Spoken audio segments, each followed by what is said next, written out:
This is War of the Suns, Chinese War of Resistance, 1937 to 45, by M&P Games.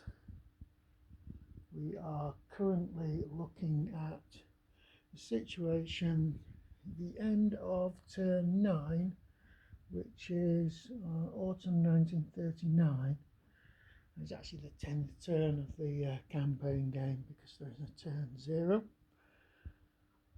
The random event that came up was Locust Drought, which basically put a couple of units under disease markers.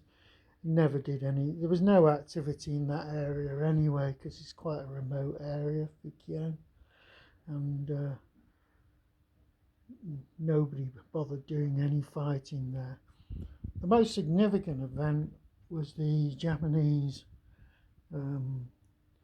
extended their blockade to cover Canton, which stupidly enough I wasn't blockading, and they also did a landing here which cut off China's last port, so that's going to cause a bit of a problem in terms of how many foreign economic points they managed to get.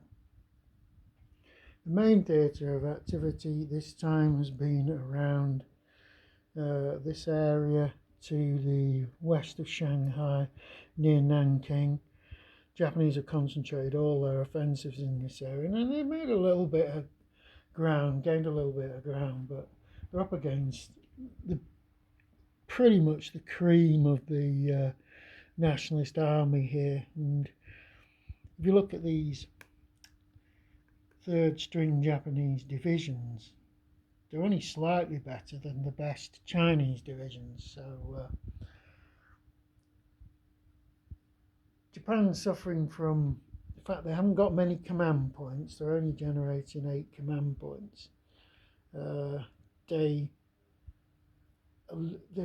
probably losing as many units as they're getting through the process of redeployment. I pulled this little sub-map from Days of Decision where we can see what's going on here. There's Japanese divisions in the homeland, there's a division in Korea, and there's a few divisions up north in Manchuria, and quite a lot of air strength in Manchuria as well. That sort of it's restricting what the Japanese can do.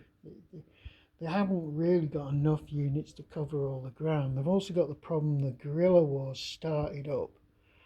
Now the guerrillas managed to knock out quite a bit of the railway infrastructure, which did cause a problem to the Japanese.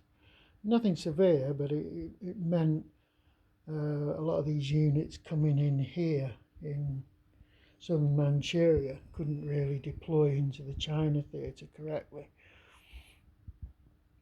There was an anti-guerrilla sweep which was successful. They knocked out a guerrilla unit. There were evading guerrilla units, but they've all had to be revealed because they've all moved into areas where there's no supporting basis for them. The Nationalists did a counter-offensive round here, which is across the river near Nanking. Sort of, they're a little bit of a spanner in the Japanese works there. A lot of effort up north. The Nationalists are regrouping round there, mainly because the communists were looking like they were going to collapse, but the Japanese stopped their offensive in the west, so that's given the communists time to rebuild. In terms of rebuilding, the Nationalist Chinese are starting to run short on foreign economic points.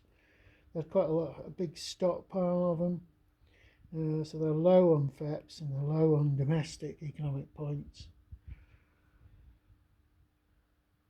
Big issue was there was a bombing offensive, again a strategic bombing offensive for the Japanese this turn, and that was totally unsuccessful. They had a go at a factory, and they also had several goes at resource centres. all of which failed, and they lost a bomber in the process, and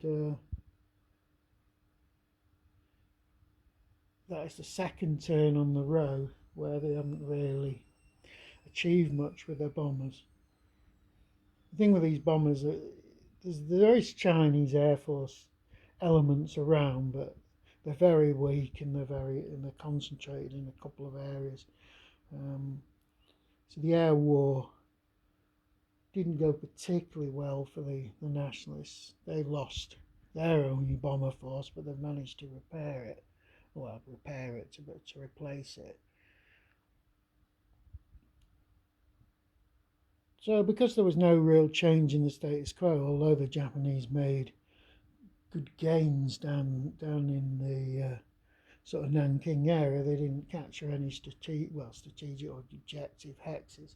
Even that port they captured doesn't really count as an objective. So they lost another 3 victory points. So the Japanese are only on, 11 victory points at the moment, so it's not doing particularly well. Now the Chinese army is stronger than it's ever been, but because they're running out of vital resources to build decent units, that's going to fall off fairly quickly. But all in all, situation's not looking particularly brilliant for the Japanese. You could see why at this particular point in time historically they were interested in peace talks, because the idea if they could just gobble up these provinces in the north and call it a day there, that would have been a massively successful campaign for them. But they're now sort of bogged down in this what's starting to look like a quagmire. It's a bit like the Germans entering into Russia. This is nowhere near an easy thing to accomplish. Most of the early successes basically because the Chinese army was pretty poor. It was badly organised, and there was a lot of different factions and cliques that weren't cooperating together. Now pretty much everything's on one side or another. That there's 2 factions that aren't actually allied to anyone at the moment, but they're not particularly significant militarily. And the Japanese have got a pro-Japanese faction on their side, but it's not adding anything to their military effort.